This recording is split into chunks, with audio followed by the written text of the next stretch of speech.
Last week, my good friend.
Welcome to Politics Done Right.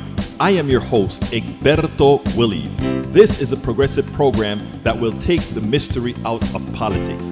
This is the program that will encourage you to make sure government becomes we the people. Whether you are liberal, progressive, conservative, or otherwise, you get to air your point of view. We are an independent media outlet that, unlike mainstream media beholden to corporations, we only owe allegiance to you. Remember, you can also send me a tweet at EGBERTOWILLIES. That is at Egberto Willies. Let us engage. It is Politics Done Right. Well, folks, welcome to one more edition of Politics and Right. I'm Egberto Willis, your host. Thank you so kindly for being a part of the show. We are going to have a great show for you today. There's a whole lot happening, but right now we have to get with the program. I have the entire show written, but I wanted to make sure people understood something that is very important. What you are watching on cable news right now, with everybody hyperventilating about this 747 that the Qataris are giving to Donald Trump, is a ruse, and it is driving me crazy. It should drive you all crazy. I want to kind of qualify a few things for you first, okay? I want to qualify. There is nothing about getting that plane is any different than all the biggest set of briberies that's been occurring under the Trump administration. Are you concerned about the plane? Were you concerned about Truth Social? Truth Social is much worse than the plane. You know what else is much worse than the plane? The coin. The Trump coin is much worse than the plane. That $400 million plane is right out there in the open for you to see. You can see the con. You can see the exact grift that is occurring there. But the ones that most people miss are DGT, the Donald J. Trump stock, as well as the coin. But we're going to go into that further in a little bit further on. Before we get busy, let's do this. Welcome aboard. I missed the first 50 or so people in Substack, but welcome aboard. Carl Heck, Yvonne M. Shimek, Joseph Tucker, Letitia J. Harris, One Trump, Farmers Against Stumper, LBW. Farmers Against Stumper says we have to get them out of our government. I said yesterday. We also need to say hello and good afternoon from Kingwood. I'm so sick of distractions from the real corruption of this regimes. Yikes from LBW. The first person in the house today was, of course, El Senor AVQ, Michael Rudnin. Welcome aboard, Michael, from Brooklyn, New York. Patrick Magner from Houston, Texas says meow. We also have Yvette Avery Herod coming in third from Atlanta, Georgia. How you doing, our beautiful Yvette? We also have in the house Edward Peña, ¿cómo estás, mi hermano? Hola, hola, hola, aquí de Houston, Texas. We also have Melanie Killen from Barcelona, Spain. La mujer que puede hablar castellano. Está ahí cerca de Catalonia. No, I don't know if it's cerca de Catalonia. How you doing, Melanie Keelan? Love to have you here. Paul Fleming from Powder Springs, Georgia. Lee the Bearcat from Austin, Texas. We also have in the house Joanne from Los Angeles, California. Lee Grant from Montgomery County. Eric Hayes from Atascocita, Kingwood. Mike Cisak from somewhere in Missouri. Thank you guys for being here. Those of you on Substack, go ahead and put your city and state, the new ones. And if you've been there already, just go ahead and throw it in. If you want me to call you out, Farmers Against Thumper is from North Dakota. Great to have you here from North Dakota del Norte, North Dakota. All right, folks, let's get busy. Let's get busy. I want to start the program by telling you everything you're watching on TV, they're hype. Look, it is almost like Trump knows how to give these people candy. It's a sexy story. Wow, a luxury airplane given to Donald Trump by the Qataris. Oh my God, what a grift. And they just hyperventilate about it. That is not what we are supposed to be worried about. The plane is a distraction. That's only a $400 million grift. DJT is a several $billion grift. The coin is a several $billion grift. The airplane is chump change. It's chump change. Donald Trump has been stealing, ripping off in the order of billions. A 400 million thing is not to be worried about. And to think that we are concerned about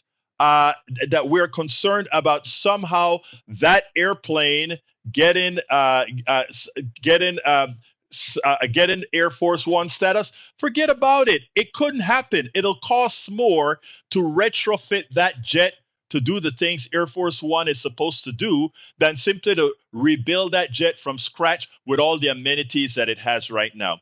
That jet is there for Trump later on, okay? Trump is going to get that jet. He may want to find a way to get permission from the Defense Department to fly it a few times so that it can be called Air Force One, so that he can then always have it so that when he dies, he can throw it in the Trump library as Air Force One. But it will never be the official Air Force One plane because, let me give you a few things. Let's get into some engineering here. You know what EMF is, right? The Air Force One is protected against EMF. Regular planes are not protected against EMF. EMF is like if you have a nuclear blast, there's some electromagnetic radiation that comes out. And if it gets into wires, it fries the wires, it fries the computer systems, all of that. All these systems are built to protect on Air Force One, to protect against EMF all as well. These airplanes of Air Force One is protected against in the event that they're landing and a missile comes off. They have heat-seeking missile devices, meaning they can shoot out heat-seeking missile repellents, if you will. That has to be in that thing. That has to be in within that as well, right? It also has to have a particular kind of cargo bay to carry the beast. That is a Trump, the thing that drives, right? It has to have that. It also has to have jamming equipment. So all of that has to be rebuilt to jam signals, to jam missiles, to jam guidance systems of all these other things.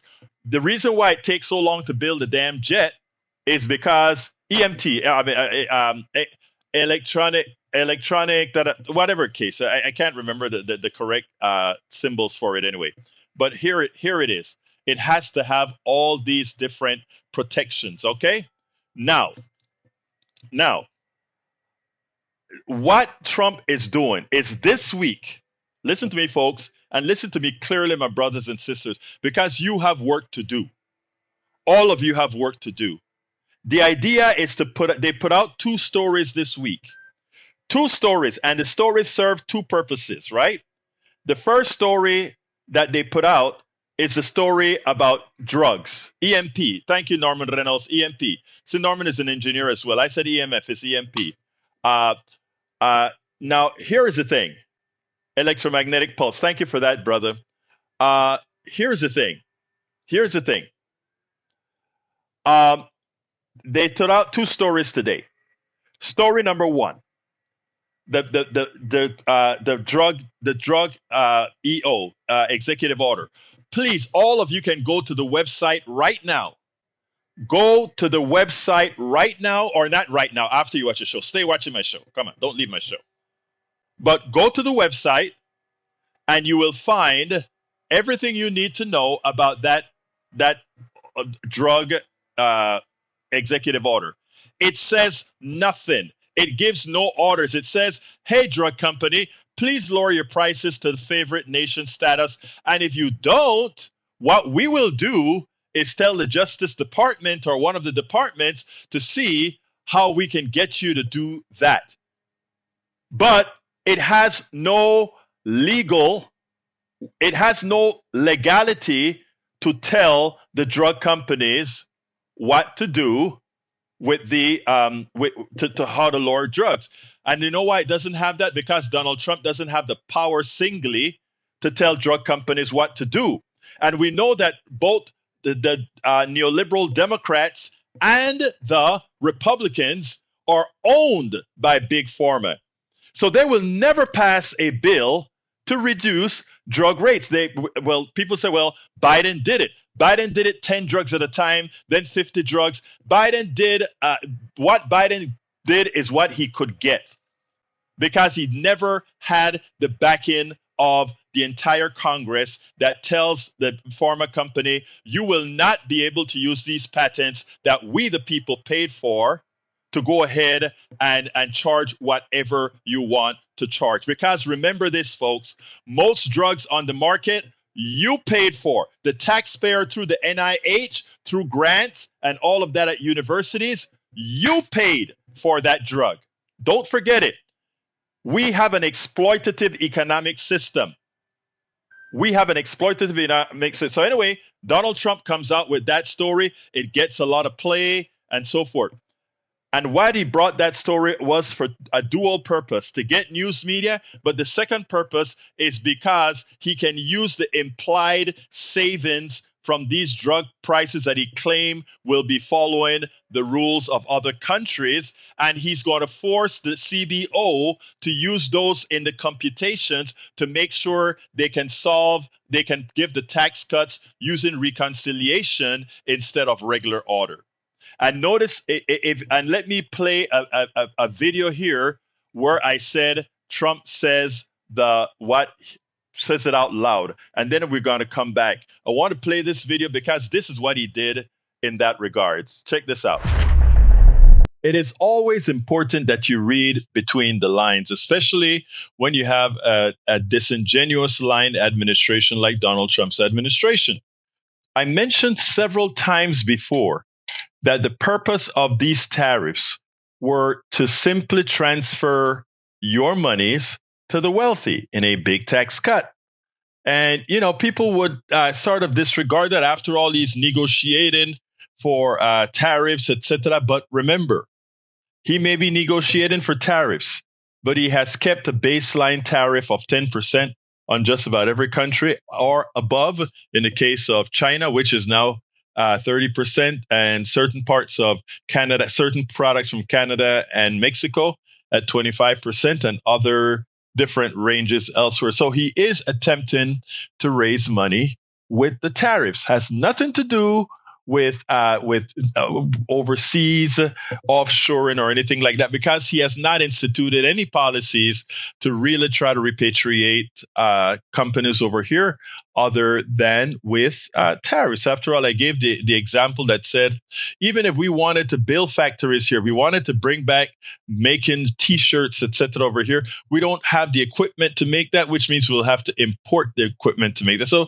it's all a fraud. What I always said is that Donald Trump's intent is to use tariffs to transfer the money of the people who pay the tariffs, you, the working class, the middle class, to the rich with that huge tax cut. And by the way, today he also came out with a purported drug deal where he gets to cut the prices that Medicare and Medicaid pay for drugs.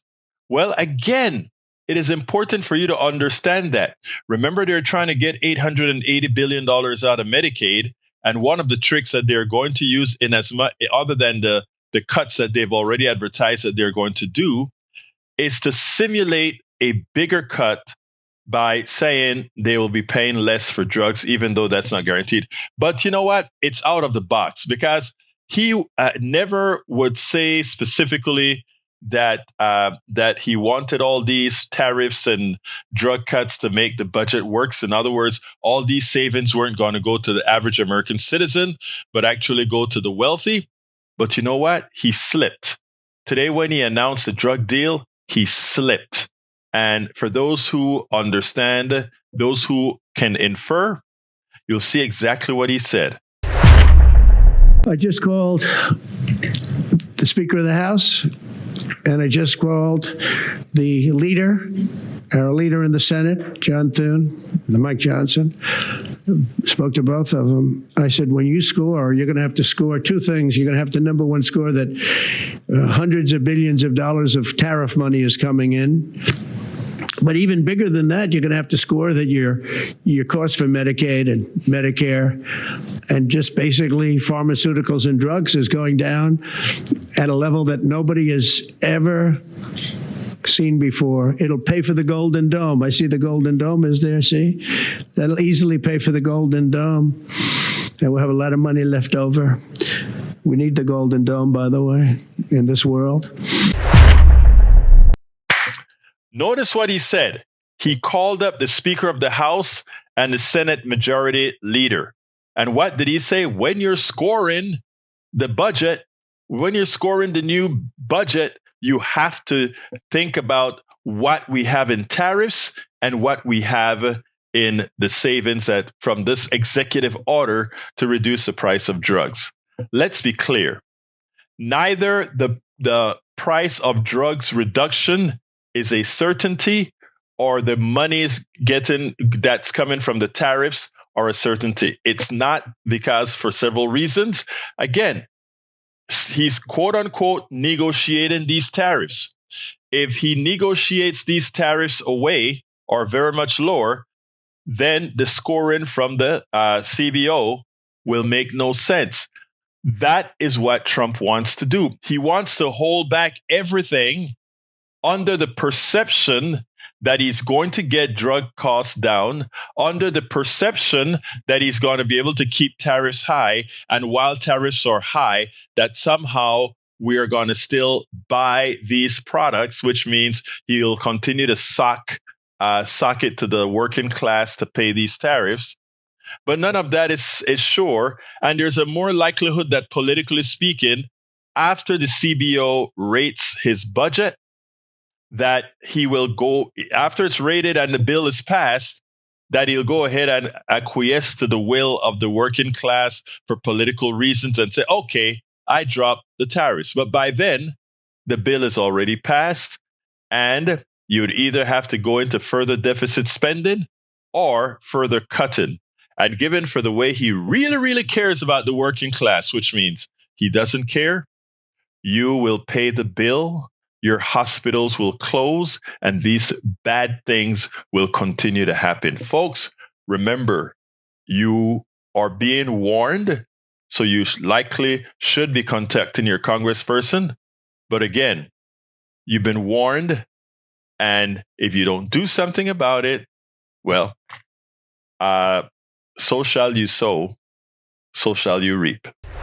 Exactly. So shall you sow, so shall you reap. Look, so as it turns out, that's what he wanted. The double message here is with the tariffs and the drug thing. We need to talk about it so that the CBO would score it, and he will probably bribe the CBO, because it's his guy anyway, to score it appropriately. It's supposed to be a nonpartisan group, but they will get that score in to take into account, hey, the reduction in drug prices, hey, reduction or increase in tariffs, but it's a fraud because it won't hold. Number two, The plane comes out a little bit after that, in vogue, and then everybody starts talking about the airplane. And if I'm looking at the headlines right here on MSNBC, Trump faces MAGA backlash over Qatar plane gift.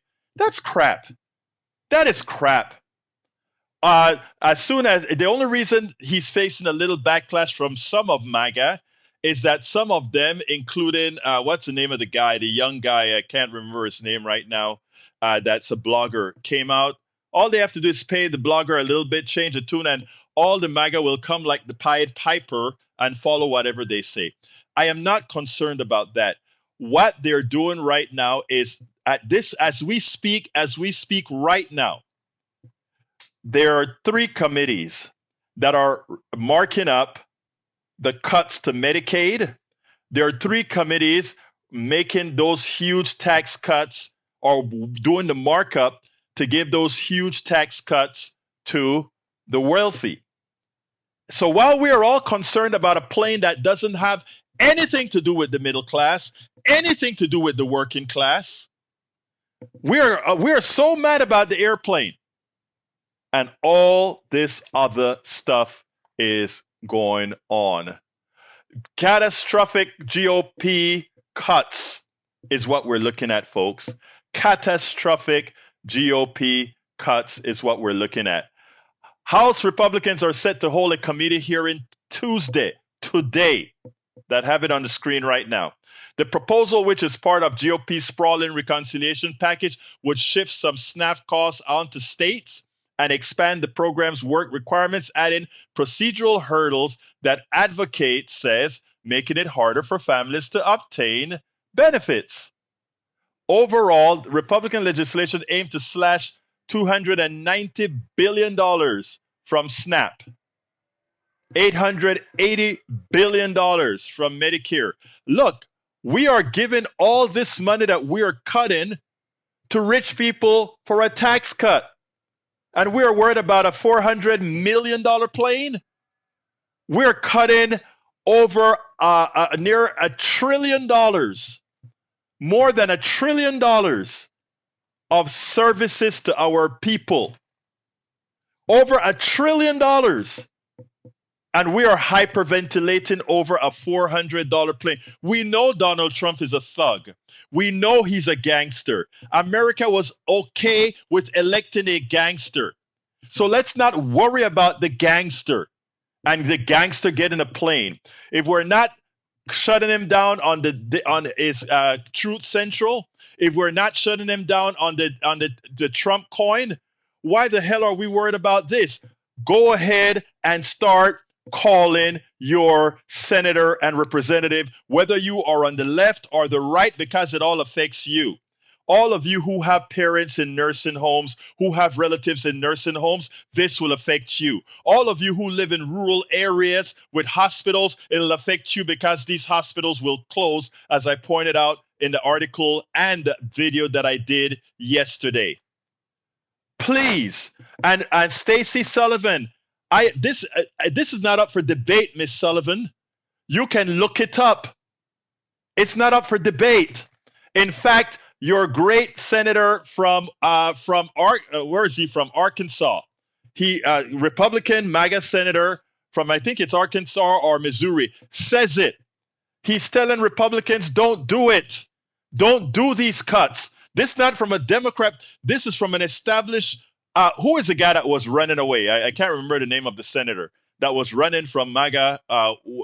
He was running from MAGA. I think he gave them the thumbs up and was running. He is begging, Republican senator, begging Donald Trump not to do these cuts to Medicare, SNAP, and all these things. He said, we are trying to be the party of the working class, but you can't be what you're not. You cannot be Josh Hawley. Thank you very much. Josh Hawley wrote an op-ed in the New York Times. Let me see if I can find it. Josh Hawley, NY Times. Let's see if I can find that article. Because Josh Hawley, opinion, don't cut Medicaid. All right. Miss Sullivan, what's your name? Miss Sullivan, that is giving me a hard time in the chat. That says I'm lying. Here it is. Poll shows Democrats down in the dumps at their lowest approval levels. But we Republicans are having an identity crisis of our own. This is from your guy, Josh Hawley. And he says, and you can see it in the tug of war over President Trump's one big, beautiful bill. The nub of the conflict: will Republicans be a majority party of the working people or a permanent minority speaking only for the C-suite?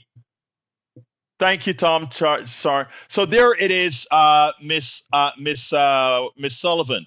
I am not a liar. Even Josh Hawley is castigating Republicans for cutting Medicaid. This is not up for debate. So my brothers and sisters, go call when the show is over. Go call your congressman and your 2 senators, because they are fearful. If they believe you are going to be activated, they will make sure not to cut these budget. And Miss Sullivan, I don't know how rich or how poor you are, but my theory is that if you're listening to me right now, you're not rich. So I would suggest, instead of magaing yourself and thinking that I don't know what I'm talking about or that I'm lying, that you pick up your telephone, that you pick up your and figure out who your senators are and figure out who your congressperson is, and go ahead and call. Because if Josh Hawley, one of the biggest MAGA Republican senators out there, is telling you this in a New York Times op-ed, maybe you should start believing and stop living in La La Land, my dear sister. All right, Lita Bearcat says, shall it be called one big pretty bill? It should be called one big evil bill. All right, I have another video to show you. Wow, this one, let me see how I'm going to mess with this time here. I want to show you one on Manifest Destiny. I really want to do this, and then let's see how we get from here, because it's important as well. Last week, my good friend called into the program and surprised me with his support for companies like Walmart being efficient, and in so doing, maybe deserving or loss of small cities losing their mom and pop business because Walmart comes in and offers a better, more efficient price, etc., etc., etc. The way we are taught comes out to certain types of analyses, and that goes for me as well. When I learned about how capitalism worked, and when I learned about how America came to be, and when I learned about all these things, I learned it from a certain perspective that made me think it was my level of indoctrination that let me think it was just standard modus operandi. Standard operating procedure. There's just how things are. And that is the way we learn. So we are all indoctrinated to some effect on how things are supposed to be, and that's how they are. I want to give some examples from history that we have learned over time. We have to remember in the 19th century, something called Manifest Destiny. We thought that United States, out of all the countries and municipalities and kingdoms in the world, that we had divine right to come to America, United States, and move westward and do whatever it was necessary to move westward, conquer, and take. It was our manifest destiny. And we learned that in history, and we just accept it, right? We don't look at what the results are from said acceptance that somebody up top, because they wanted to take land, justified it by pulling some concept out of the air and called it manifest destiny. And that's what gave us the right to move westward, conquer, kill, maim, genocidally attack, kill. That allows us to do that. And we learned that in school in an antiseptic manner.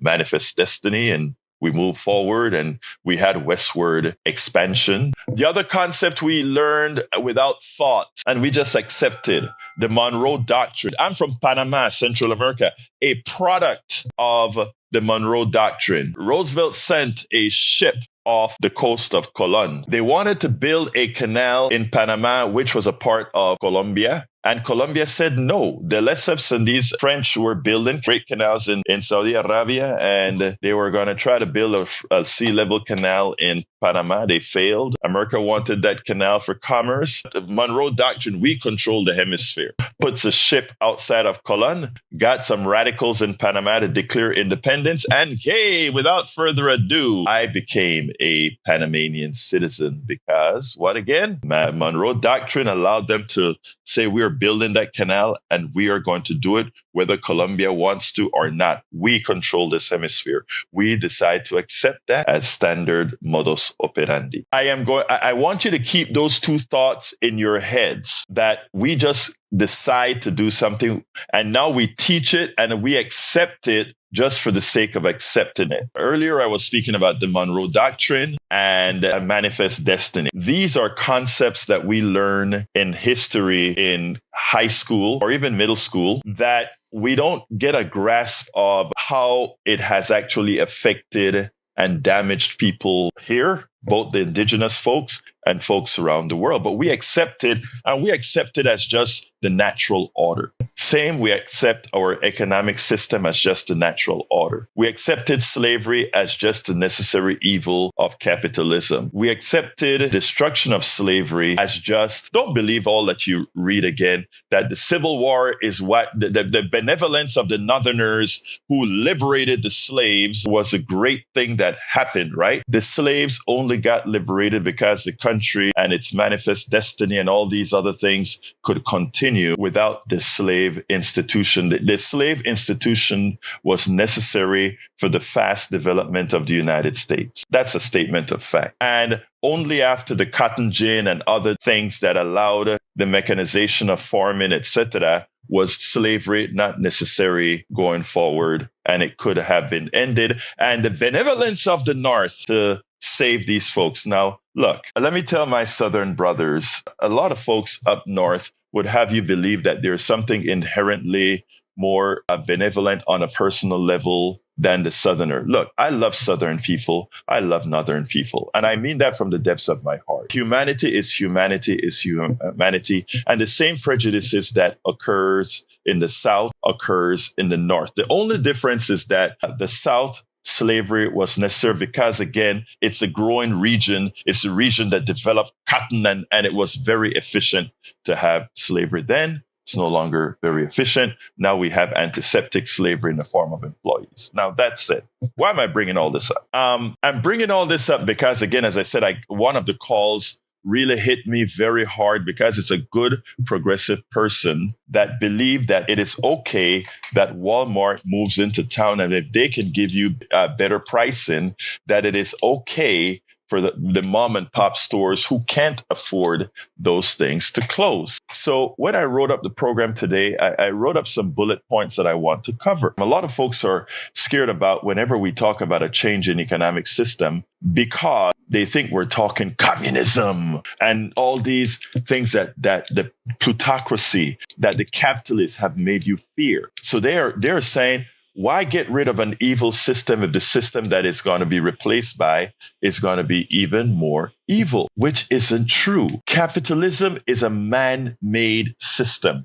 Communism is a man-made system. Socialism is a man-made system. These are fairly absolutes in different directions, but as man-made economic systems, we have the ability to develop systems where that they are equitable and inclusive. In other words, we have a system where capital doesn't have to be God. Our economic system abstracts the different forms of theft to justify the unearned wealth of most millionaires and billionaires. You know, we are lied to, just like we accept manifest destiny as a matter of fact. The Monroe Doctrine as just one of those things. We have accepted our economic system as just one of those things. It is not. None of those things are one of those things. Imagine an indigenous person going to regular high school and simply thinking when they come out and they start to teach you history, teach you about manifest destiny,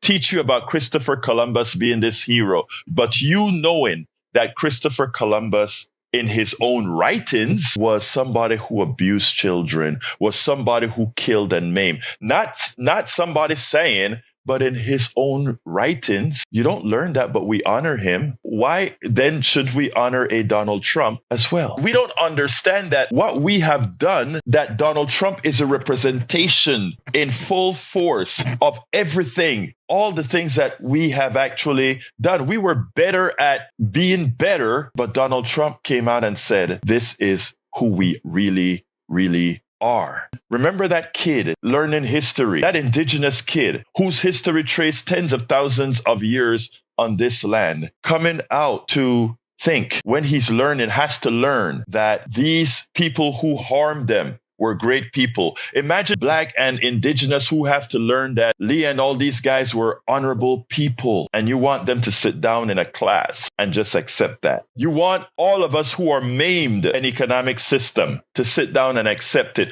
All of you that are going to work every morning right now, everybody that is sitting down. So when my friend called about, the efficiency of Walmart, and it's okay if they can give the product at better efficiency, we have to understand at whose cost and what makes it more efficient. Somebody called in with a true fact and said, and reminded us that Walmart wealth is acquired by paying lower wages, that all those people in the neighborhood who shop at Walmart at the expense of the mom and pop store, also their taxes has to be used to pay for the substandard employee compensation by giving them welfare, giving them food stamps, because that profit, that cheap product that you are getting is at the expense of employees that are making less, employees that now must be on welfare, must be on food stamps. So you're paying cheaper products, but your taxes are making up the bubble. Our capitalism, our economic system has created real estate bubbles,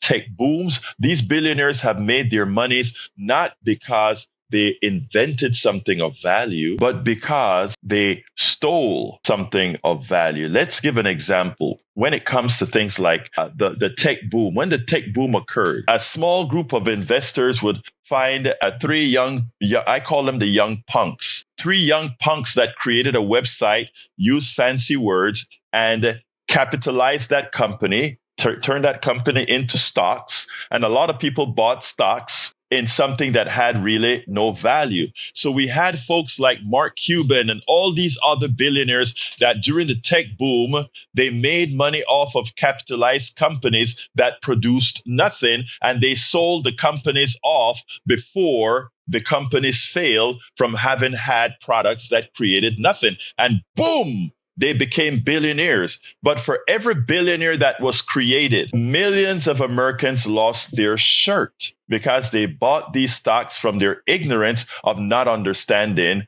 how capital markets work. Legal, what all these guys did, but nonetheless legalize what I call legalize theft. And then these are the guys who now run the country. It has nothing to do with democracy. They were all sitting behind Trump. Bezos bought the Washington Post, who decided that it could no longer endorse the president that it found more competent. Why?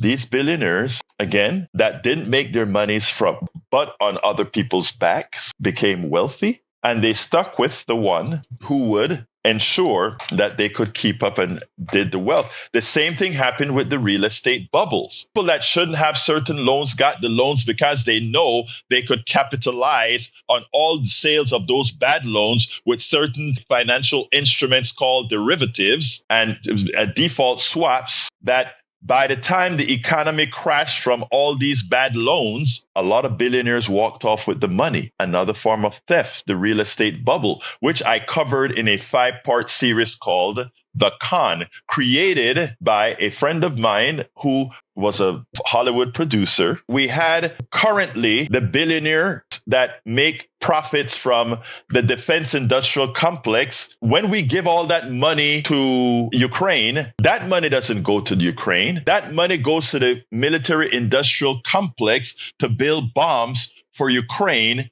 to drop. So the taxpayer just gives money to the military industrial complex who build bombs for Ukraine to use and kill people, for Israel to use and kill people. Our tax dollars profits the Defense Department industrial complex to profit the other. Same in healthcare, the healthcare industrial complex. We pay more money for these drugs that we, the people, invented at universities, we pay for, and then capitalized by the private sector, we pay those bills. And how humane it is that if you have a disease and you don't have the money for the drugs that can cure that disease, you just ultimately die. Wow, what a society. Are we civilized or what? And the same apply with the food industrial complex. The seeds that are manufactured by now, the ADMs of the world and all these other companies. Now, if the pollen from your farm gets into the pollen of another farm,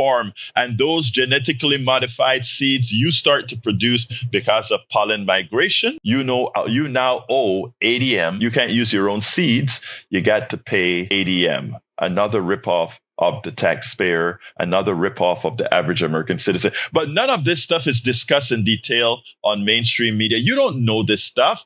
Why would you? Why would you have to know this stuff? Why would you? It's all behind the scene. And that's why we can say, okay, it is okay for Walmart to go into small towns and kill industries because they're more efficient when they are not more efficient. They are more extractive, because to get that little Walmart into that little town gives tax abatements. That little town builds infrastructure. That little town, the taxpayer dollars from all of us go to pay for the underpaid Walmart employee. And then we call that efficiency? No. But again, we first have to understand how the system actually work. But nobody wants to teach us that, because if we understand how the system works, we will never allow the system as it is to exist. One of our goals, the goals of many of us doing this kind of work, is to really hope that we can penetrate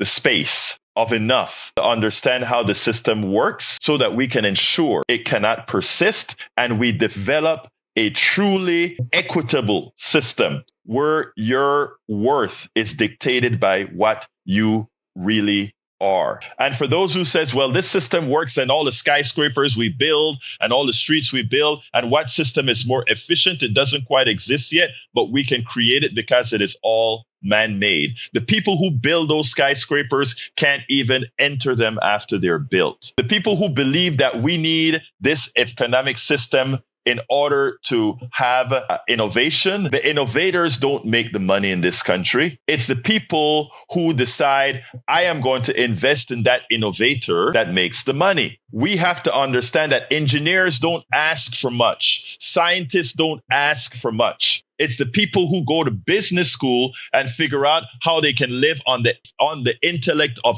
others that make the money in this country. Once we understand that, we'll start demanding what is ours, what we work for.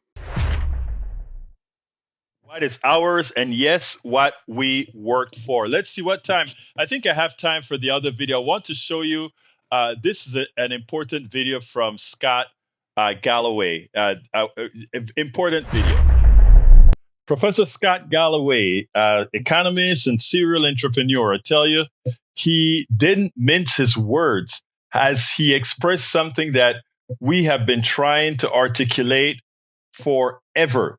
And that is, our corporate sector corporations don't give a damn about the American people, about society, about anything. Their sole purpose is just as the God of capitalism said. And who's that God? Milton Friedman. And of course, with his cast of Chicago boys who really went throughout the world preaching the gospel to this type of capitalism that has done nothing but wreak havoc on the middle class throughout the world. And you know what? It has come home to roost, because now that we have, for all practical purposes, gone in our backyard and pretty much have the corporate terrorization of the rest of the world. As you run out of places to do that, you have to do it at home.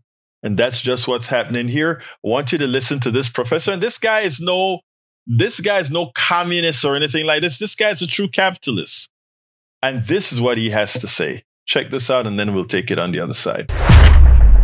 What made American businesses so apathetic in this political moment? You just articulated something that can't be a surprise for the smartest people on Wall Street and in our economy. They cannot be surprised that is exactly what Trump's tariffs are going to usher in for the consumers and for the American economy.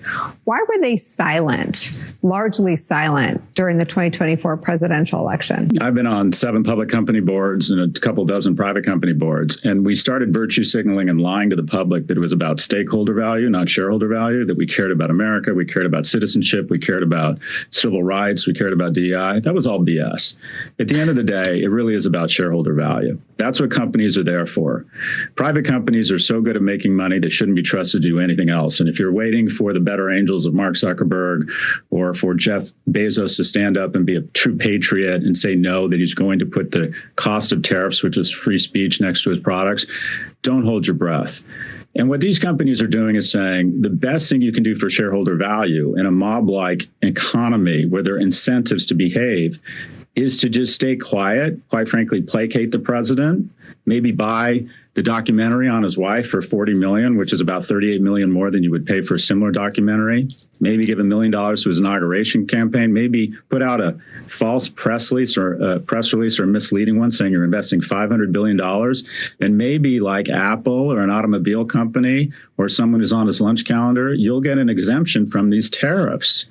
So their rationalization, and I know that what's happening in these board meetings is let's hold our nose, kiss his ass, quite frankly, and hopefully we'll be one of those companies that gets an exemption. This is the definition of corruption and a kleptocracy, because the companies that don't get an exemption are the small and medium-sized businesses in America, of which create 2/3 of our jobs. And 98% of companies dependent upon import and export are small and medium-sized businesses.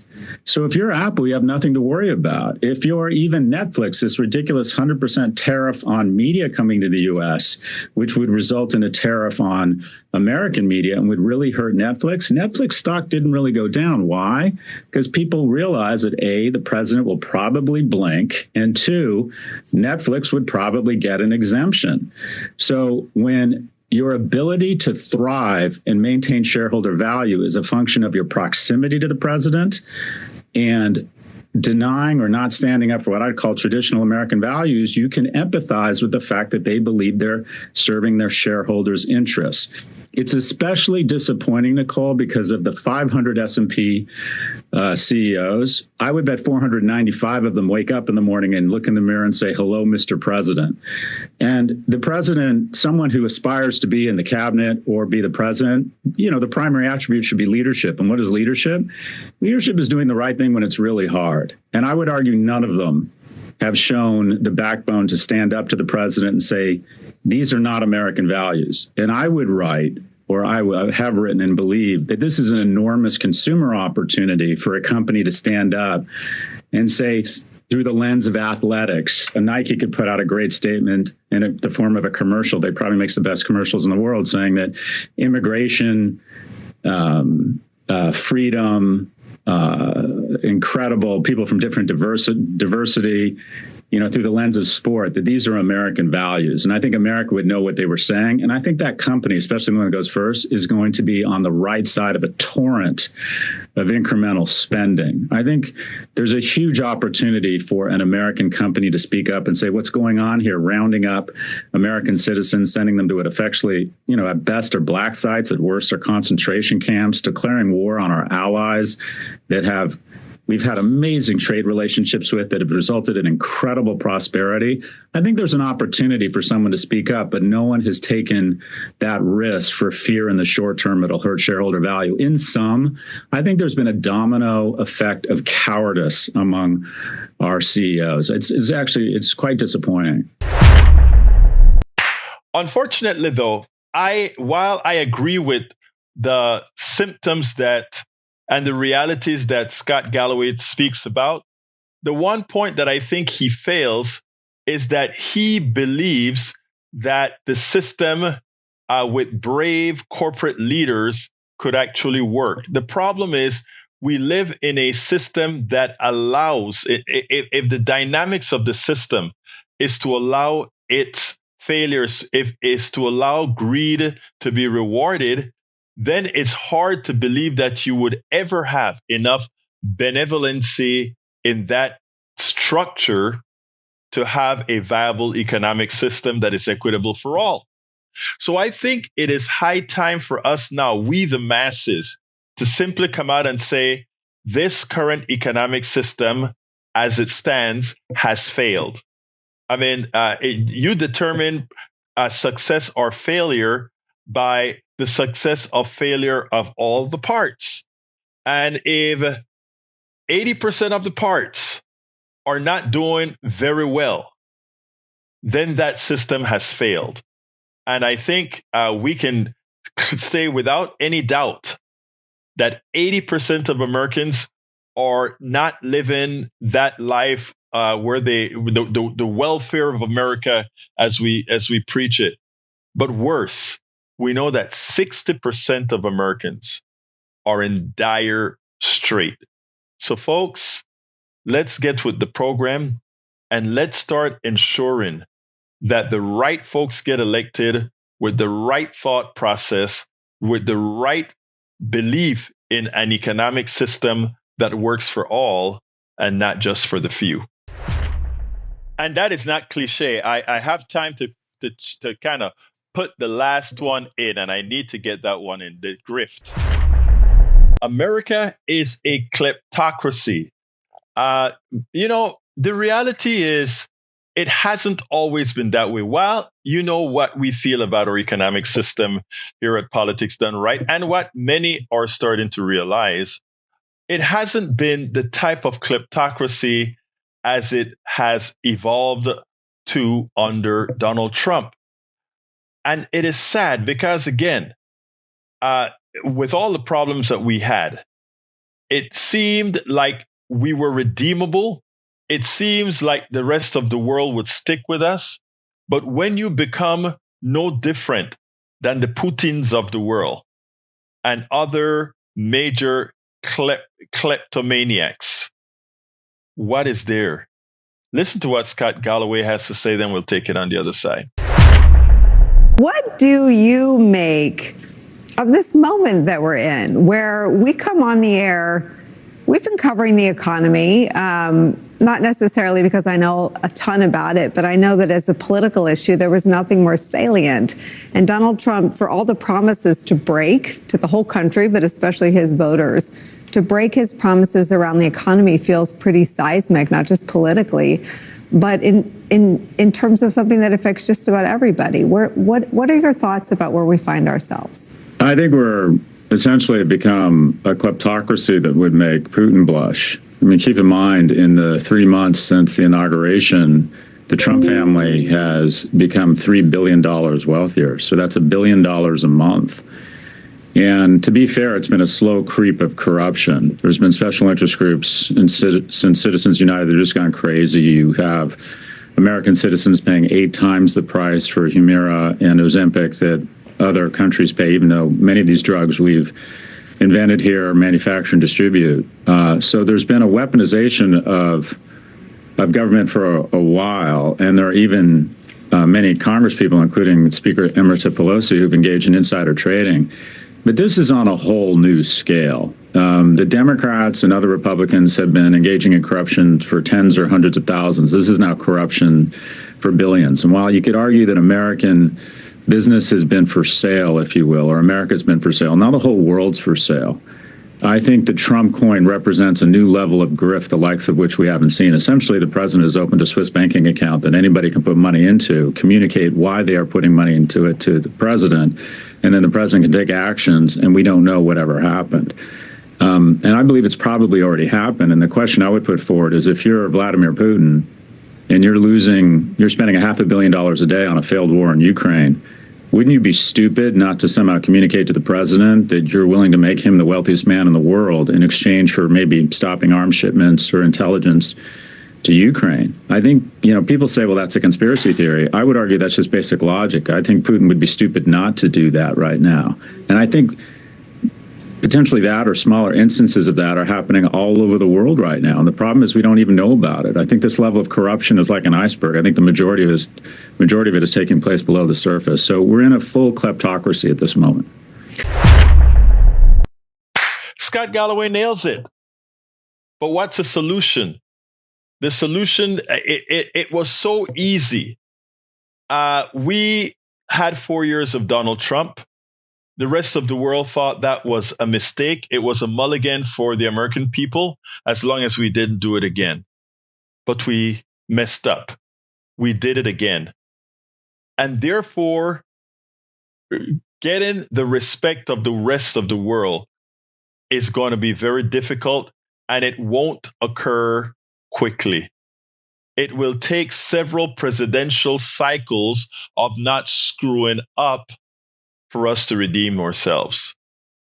And with the type of mentality that we have yet to overcome, that is going to be difficult.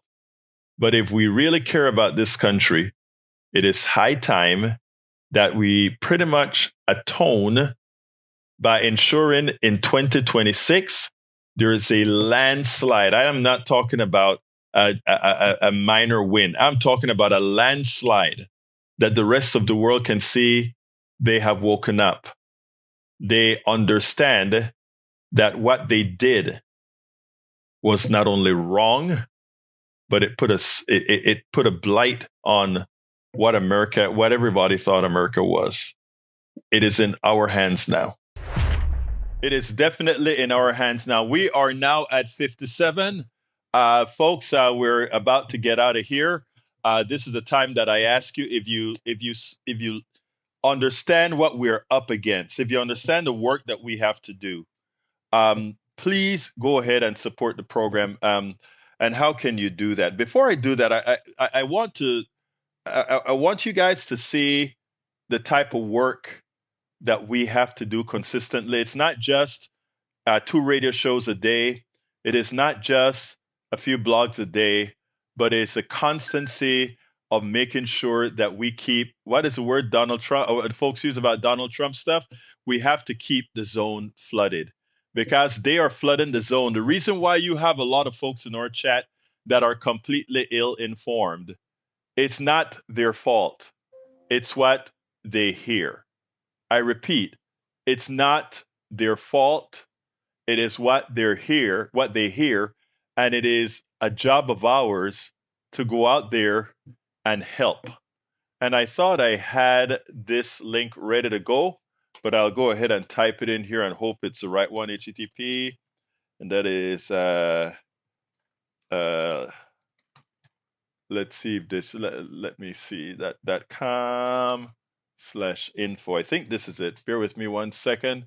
I think this is the link. I need to test it first to make sure that it's the right link before I throw it in there. Nope, it's the wrong link, of course. I think it's politics. doneright.com/info. I think that's the link that I have everything at. It's not that.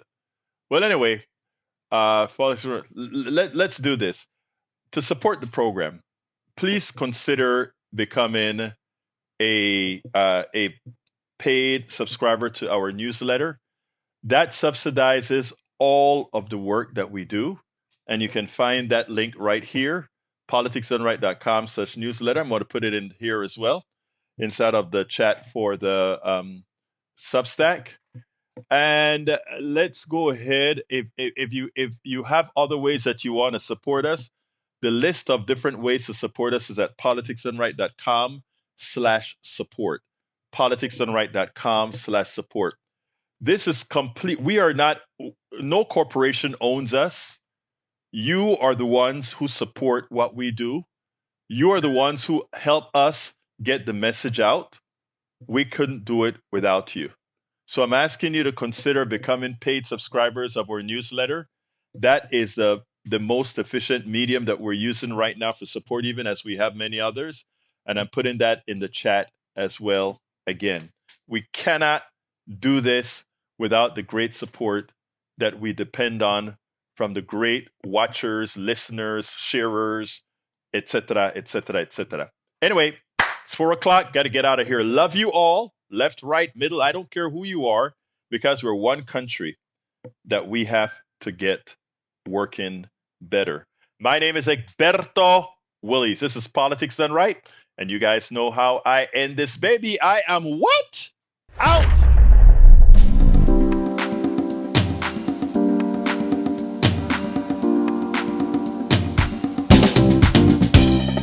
Welcome to Politics Done Right. I am your host, Egberto Willies. This is a progressive program that will take the mystery out of politics. This is the program that will encourage you to make sure government becomes we the people. Whether you are liberal, progressive, conservative, or otherwise, you get to air your point of view. We are an independent media outlet that, unlike mainstream media beholden to corporations, we only owe allegiance to you. Remember, you can also send me a tweet at EGBERTOWILLIES. That is at Egberto Willies. Let us engage. It is Politics Done Right.